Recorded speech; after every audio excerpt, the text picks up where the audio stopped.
Football at 4. We do it every day at this time. John McMullen talks NFL, Eagles. The draft is less than a week away at JF McMullen. You can follow him on Twitter as he wrote at 973 ESPN.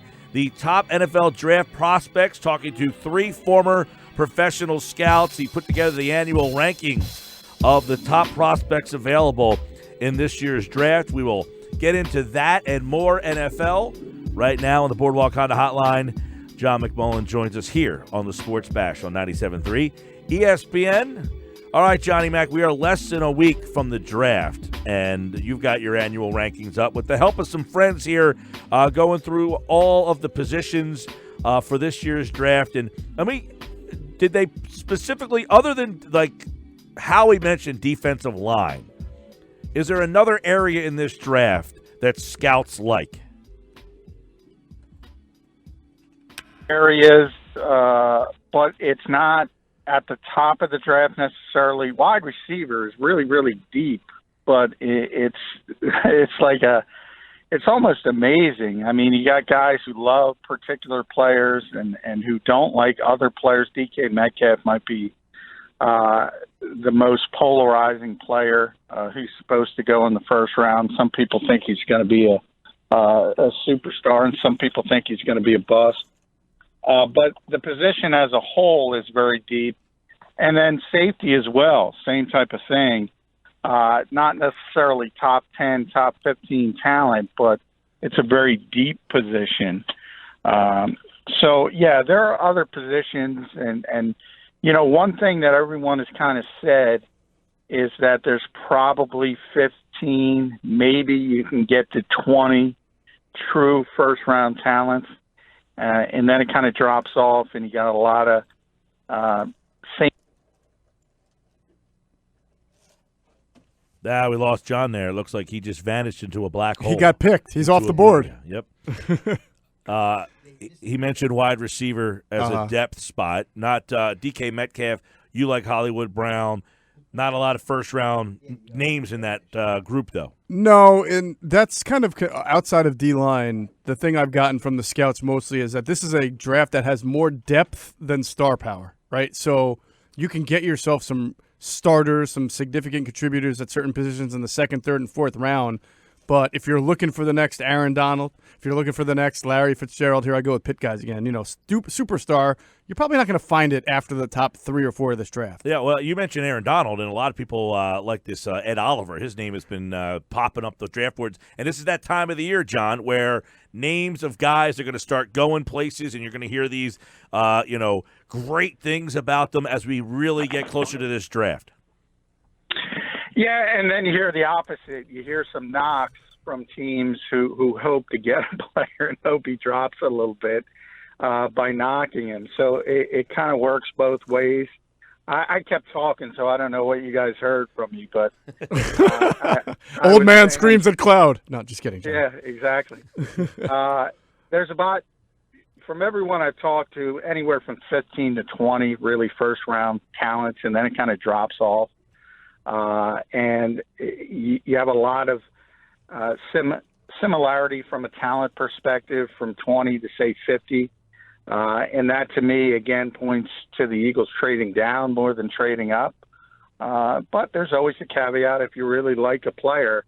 And some people have the quarterbacks going. And if the quarterbacks go, that pushes good players down the draft board. I wonder who the player would be, John, because I've tried to think about this too, at 25, that another team would want to move up, knowing that the draft is more filled with, as you mentioned, kind of, guys who can be good contributed players, but not a lot of superstars that are expected to come out of it. Who might someone want to move into 25 to get that team wouldn't think there's an equally good player at wherever they are? Usually that's a quarterback, but I don't think there's going to be a quarterback in this case. No, and I think, that was what made last year so easy for the Eagles, because it was 32 and you had the fifth-year option versus the 4 years in the second round. So that's always an important slot for a potential move up for a quarterback. Mm-hmm. And there was a quarterback there, and as you indicated, there's 4 potential first-round picks. They might all be gone by 25. And if that's the case, you're not going to have that. And then just what I said, everybody else believes the same way the Eagles do. And if there is that cutoff at 15 to 20, then a lot of other teams want to trade out. So it becomes more difficult. There's a strong possibility the Eagles could be forced to stay there and just take their best option available. And it's really, I mean, when you got 3 of the top 57 picks in a draft that's considered deep, if not maybe with superstar, but at least really good players, and you know the Eagles already have a fair amount of nucleic players that have Pro Bowl level talent, I think that's a good thing for them. I'm not saying they should stay. If there's a deal to be made, then make it if it's beneficial, but I like the idea that they have 3 of the top 57. Yeah, I think it's shapes up very well for them because you can argue value all you want, but if you get 3 good players and if everybody's right and there is a lot of sort of redundancy to at least talent level from that range from 20 to 50, saying you're able to get 3 of the top 50 players, that's pretty good. So I think the Eagles are excited, and they should be. Yeah, and there's a lot, you just mentioned if you can – they've done this before, like they traded out of that first round to get some multiple picks. And you mentioned this before, John, it kind of stems from all the picks they gave up to get Carson Wentz. Yeah, they took some hits for a couple years, and that's been something you sort of take the medicine on and realize, hey, I no matter what anybody says, it was, 58 years between championships in Philadelphia? That trade already worked. Doesn't matter what happens from this point forward. But John, he didn't win it. Yeah, he had a big part of it. They're not in position. I always, my analogy to that is he was the starting pitcher that gave you 7+ shutout innings, and then you gave it to Mariano Rivera, and he closed it out. You still need that starter. And Carson Wentz put him in a position. He was going to be the MVP that year. If people don't realize that, I feel sorry for them. He was just phenomenal. So to me, it's already worked out, and you took your medicine, and now you're back to a situation where you have a level of draft picks you're comfortable with, and that's only going to improve down the road, you would think, with compensatory picks. So the Eagles know they're shifting sort of gears, and that Wentz extension is coming, whether it's sooner or a little bit later. It's ultimately coming, and then you do have to build your roster a little bit differently, and you have to rely more on draft picks, on cost-effective rookie contracts. So that's why the Eagles are, in my opinion, more likely to add picks than to give up picks.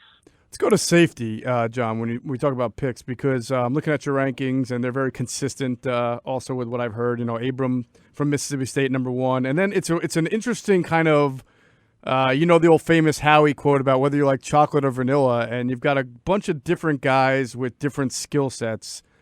I wholeheartedly believe the Eagles have to and probably will come out of this draft with a safety. To me, and they put a lot of work into him. I like Gardner Johnson for them because he's played the nickel and it kind of conjures up the Malcolm Jenkins role. But is there a guy that stands out to you that you think that they'll come away with or should come away with? Well, I think they would want to come away with Gardner Johnson. The problem is I think he might not be in their range unless they want to reach a little bit and take him at 25. Right. And I'm not sure you want to do that.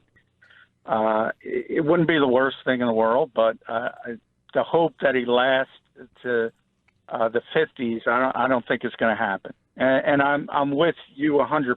The fact that that's a player Jim Schwartz would love because of the versatility. And I think that's the player at that particular position that's number 1 on the Eagles board. I just don't know how you get him unless you reach for him. And that's where we talk about trading down. Maybe if you're able to and you're comfortable moving down a few spots, it becomes more likely. But we just mentioned the difficulties in doing that. Let me ask you, John, and Jeff, maybe you can even chime in on this one. Mm-hmm. They have 53 and 57.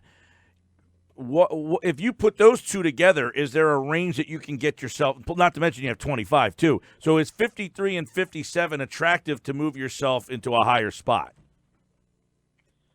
Yeah, it certainly is if you want to go in that direction. So, because you guys were mentioning, if there's yeah. a safety or somebody that Well, they like. I'll say this. If they did that, and I've thought about that, it would be because, in my opinion, Josh Jacobs didn't go in the first round. So when they regathered at the end of the night and then the early morning for day 2, they looked at where they think they can get Jacobs higher and then would probably look to – and I don't know if it's got to be both second-round picks, Mike. It might be your second and 2/4 or something, whatever, second, fourth, or fifth. But that, to me, would be the guy that they would target to trade up in the second round.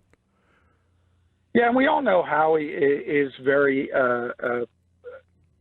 susceptible to moving around in the draft, whether it's up or down. And if they do like a particular player, they'll go get him. There's no question about it.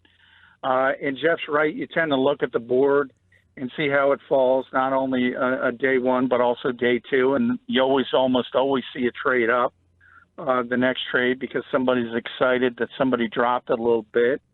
So it's always about who you have a real feel for and who you really like and who you really want in the organization. I think absent that, though, absent somebody they love falling further than anyone expects, I think it's still more likely that they would prefer to add picks rather than give up picks.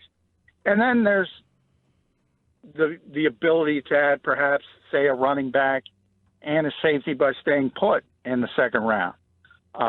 So you have to add all that in the equation. Offensive tackle as well, I think, is in the equation. So there's still a number of positions.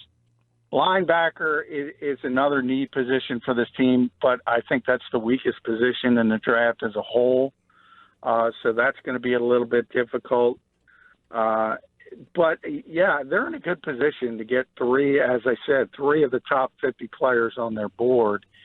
If they don't want to just mess around, if they want to just stay put, I think they can get 3 of their top 50. I wonder, John, I don't think in general all of us have talked about it enough, the idea that maybe some of the current players on their roster would be moved even during the trade if possible, and especially depending on where the Eagles go in the first round. If they come out with a corner or if they come out with a wide receiver, Nelson Agholor out there, obviously they have a number of corners, Rasul Douglas maybe being one, that they may be able to move to help move up in later rounds, second, third, or do something because they have a surplus at those positions. Yeah, and to me, Wendell Smallwood also 25. Wendell. If you talk about 25, I think the dark horse for that position is receiver. And if the Eagles are taking a receiver 25, a Marquise Brown type who seems to have come through all his medical checks and everybody's happy with it, and he seems to be a comfortably first-round pick now. If you take a player like that, yeah, I think Nelson's on the move. I really do. I don't think there's any question about that. Right. And you know, the depth at cornerback, a lot of national people earlier in the process were getting a lot of heat for taking cornerbacks in the mock draft for the Eagles. And, yeah, from a body standpoint, Ronald Darby and Jalen Mills and Sidney Jones, Rasul Douglas, Avonte Maddox, Trevon LeBlanc.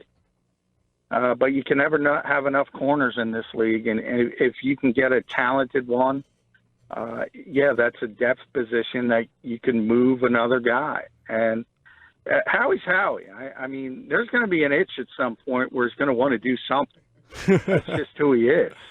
Yeah, it could be a veteran player, no question. Yeah, and corner is a spot where, you know, DeAndre Baker, Greedy Williams, Byron Murphy, Yasin from Temple, Julian Love, Notre Dame. They're your top 5 from the list that you compiled. But that's a spot, too, where that itch he'll want to scratch because there seems to be some pretty good talent there. The corner spot has some, especially at the top end.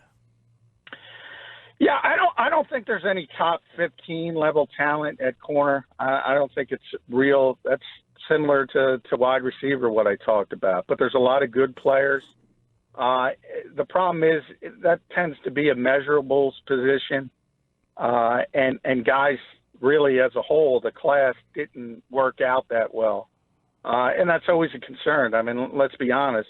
If you can't run, for instance, you get a tough time playing corner in this league. So I do think a lot of people like the tape of a lot of those players, but there are some concerns. So when we talk about true first-round talent, we talk about that top 15. I don't think you have any corners there. I really don't. So it depends how you look at that particular position. I certainly don't think the Eagles are going to be discussing corner at 25 overall. Well, it's interesting. You also said you feel like wide receiver is dark horse at 25, and I think a lot of people would automatically kind of not automatically pencil in, but assume that the highest percentage of what they might take is probably defensive line. But if you look at the way it's ranked, even I'm looking at your rankings, right? The top 6 DNs from all the way from Nick Bosa at number 1 to Cleveland Farrell at 6. I think it's a really good chance all 6 of them are off the board by 25, along with obviously Quinnen Williams, Ed Oliver, Wilkins, and maybe Tillery. Who knows? So at one point I thought, John, man, deep D-line draft, the Eagles are clearly going to get one at 25. That's where they put their priority. The second part of it, though, makes me wonder, well, are they really going to get D-end number 7 or 8 over wide receiver 1, safety 1 or 2, running back 1? You know what I'm saying? Like, I don't know now. I'm not as secure in that thought as I once was. No, yeah. I mean, if it's Jalen Ferguson or somebody like that, I don't think the Eagles would reach and take a player like that. I do think one of the clear top level prospects would have to fall. I don't think they're going to be overly concerned with just taking a defensive lineman because it's the deepest position in this draft, probably the best position as a whole if you combine it. So yeah, I tend to agree with you, and I think the hope is on draft day that the quarterbacks go. And as the quarterbacks go, better players start to fall. And if Daniel Jones goes at 6 or 17, if Haskins goes to Cincinnati, I don't think there's any question Kyler Murray and Drew Lock are going early. So if you have 4 going before the Eagles, that helps them a lot. So who's the guy? I'm just curious, if that were the case, who do you think, which rusher or DT do you think might be available at 25 that right now it's hard to see on a mock, Well, I don't even think it's hard to see. I had him taking Jerry Tillery. I haven't locked that in yet as far as a final mock. Right. I think he might be there, and I think that would be a value pick at that particular position. And then I think you're right. I don't think an edge guy is getting there. One of the top edge guys. I don't think they're going to reach 25. So you have to look more inside. And then offensive tackle or offensive guard, if that's where you project Cody Ford. I think that's sort of an underreported aspect of it because the Eagles are looking for help on the offensive line. And we all know how this team builds. And really, it goes long before, and Howie and Joe Douglas talked about this, and Howie specifically, long before those guys were in charge. Go back to Andy Reid, and that's what he taught this organization. You build up front. And they've never wavered from that. And I kind of agree with it. And that's why I kind of default to those 2 positions because that's what the Eagles believe in. And I don't necessarily disagree with it. Yeah, I'm with you on that. I'm starting to think OT might, if one of those guys falls because of the quarterbacks and the DNs, might be that spot for them there. Yeah, and there are probably 4 offensive tackles. Again, if you consider Ford a tackle, and he's a guy who's got tremendous versatility, so that's also helpful. I remember talking to these same scouts. I remember when Zach Martin came out, and the Dallas Cowboys got him, and he's turned into an all-pro guard, and they called him the safest pick in the draft. He's not going to fail. Right. I remember because he can play right tackle. He can play right tackle. He played left tackle in college. you knew he was going to hit, and he hit. And if you get a player like that, it might not be sexy, but it's going to be awful good for you. John McMullen has his list right now, ranked at 973ESPN.com, talking to three former professional scouts. He put together his rankings of the top prospects. So take a look at him. Quarterback, he's got Kyler Murray. Running back, Josh Jacobs, DK Metcalf at wide receiver, Hawkinson, the tight end. And you can take a look at the rest of the list right now at 973ESPN.com. John, have a great weekend. Happy Easter to you, man. And Monday starts the countdown to the draft. All right, John made Happy Good Friday. See you, John. Have a good weekend. John made a really interesting comment about Jerry Tillery, the Notre Dame defensive tackle, assuming that there is going to be that run on D ends.